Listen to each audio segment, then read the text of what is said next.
প্রিন্সিপালকে ঘেরাও করে প্রিন্সিপালের সামনে স্লোগান উঠল, প্রিন্সিপাল হটাও, কলেজ বাঁচাও।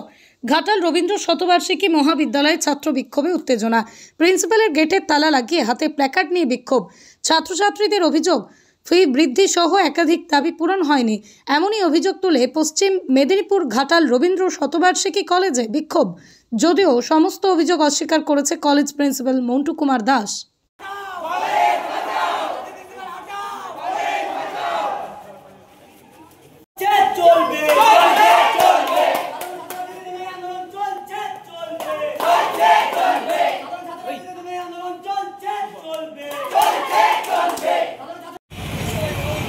আন্দোলন তিনটে ব্যাপার নিয়ে।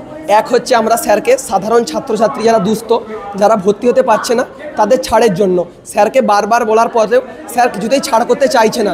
বলছে আমি দেখব, মুখ দেখবো, দেখবো। আমরা বারবার স্যারকে জানিয়েছি, স্যার কোনো রকম রেসপন্স করছে না।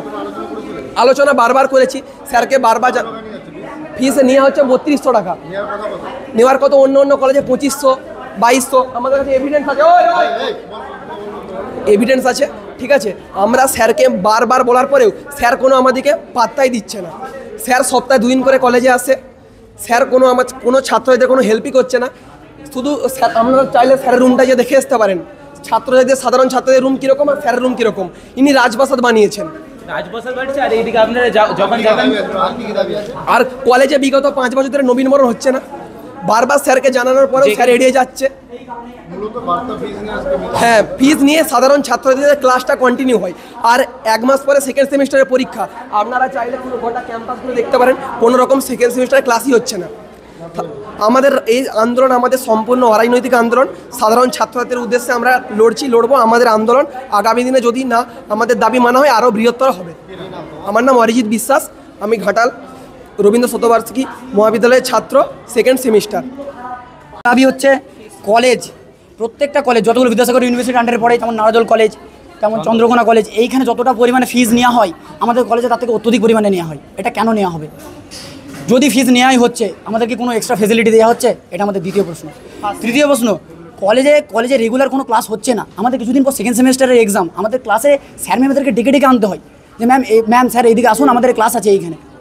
আমাদের আরও আছে যেমন বাথরুম, কলেজের পরিবেশ একদম স্বচ্ছ নয়। এইখানে ছাত্রছাত্রীদের সাথে সম্পৃক্তভাবে কাজ হচ্ছে না। তিনি তিনার মতোই কাজ করে যাচ্ছেন। লোকতন্ত্রের জায়গাটা তিনি রাজতন্ত্রভাবে খাটাচ্ছেন।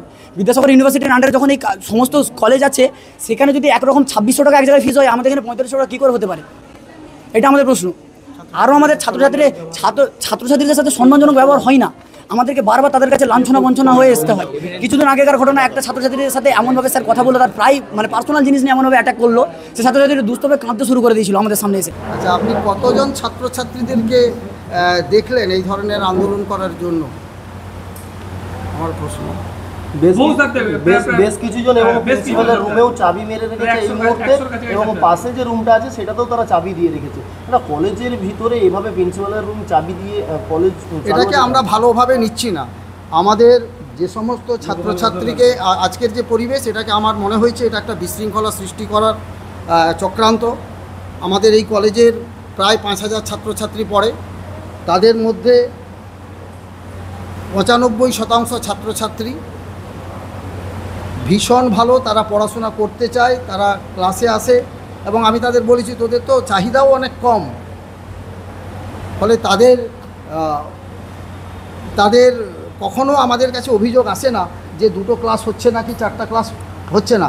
আমার কাছে, আমি ক্যাম্পাসে রয়েছি, সেখান থেকেই শুনতে পাচ্ছি যে টিচাররা ক্লাস নেন না, কিন্তু আমার এখানে টিচার্স কাউন্সিলের সেক্রেটারি আছেন, সবাই রয়েছেন। আমরা বারবার মিটিং করেছি যে ছাত্রছাত্রীদের কিছু অংশের ক্লাসের ব্যাপারে ভীষণ অনীহা, সেটা নিয়ে আমরা বিভিন্ন রকম পর্যালোচনা করেছি, কিন্তু এরকম কখনো কোনো ছাত্রছাত্রী আমার কাছে এসে, আমি 3 বছর এসেছি, তাতে একটি মৌখিক অথবা লিখিত অভিযোগও নেই যে আমাদের কলেজের অধ্যাপক অধ্যাপিকারা ক্লাস করেন না। লিখিত আকারে না থাকলে কি মৌখিক আকারও দুটোই বললাম তো আমি যে বলে দিই, মৌখিক অথবা লিখিতভাবেও কোনো অভিযোগ আমার কাছে আসেনি।